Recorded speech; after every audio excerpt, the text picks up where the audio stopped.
La justice espagnole a convoqué mardi 31 octobre, M. Puigdemont et 13 de ses ministres, qui sont appelés à comparaître jeudi et vendredi en vue de leur inculpation. Une juge d'instruction de l'Audience nationale, juridiction siégeant à Madrid, et chargée des affaires complexes, a été saisie lundi par le parquet, qui a requis des poursuites notamment, pour rébellion et sédition, chefs passibles respectivement d'un maximum de 30 et 15 ans de prison.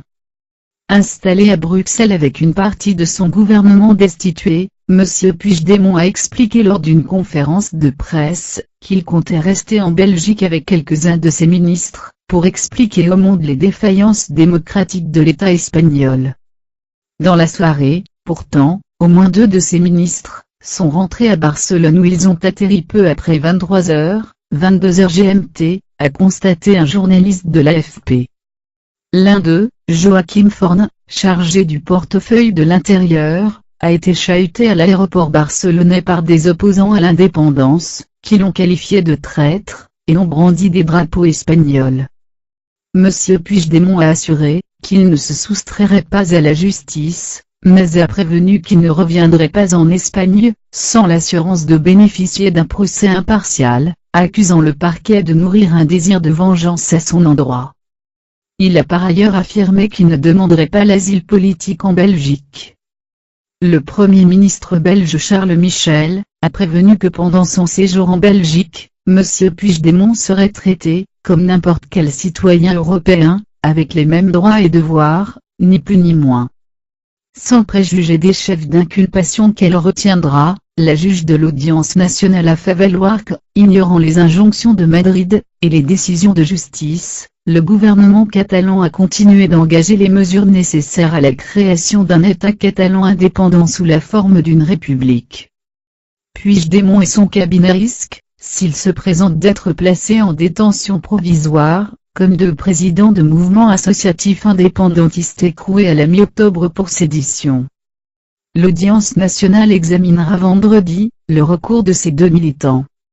La présidente du Parlement catalan, Carme Forcadell, elle aussi démise de ses fonctions, est également convoquée cette semaine, mais devant la Cour suprême, compétente pour les députés.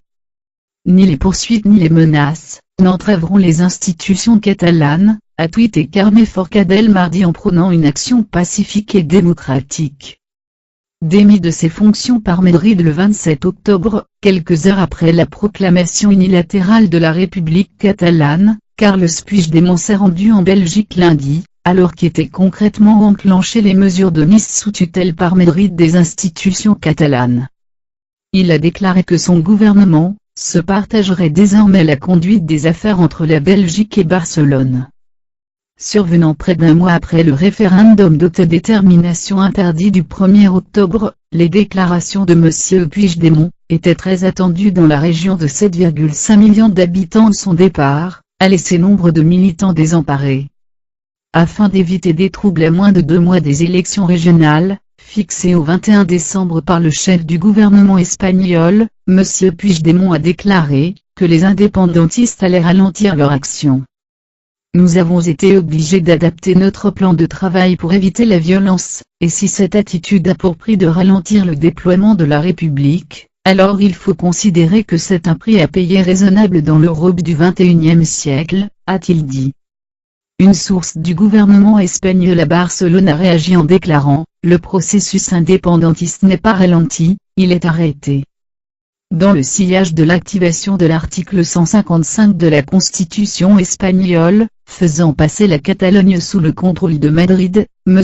Puigdemont avait appelé les Catalans à la résistance démocratique, mais la transition s'est passée sans heurts pour les quelques 200 000 fonctionnaires. Le préfet de Catalogne, Enric Miló, a assuré que l'administration fonctionnait normalement, en assurant n'avoir pas trouvé un seul cas de fonctionnaire qui ne remplisse pas son devoir.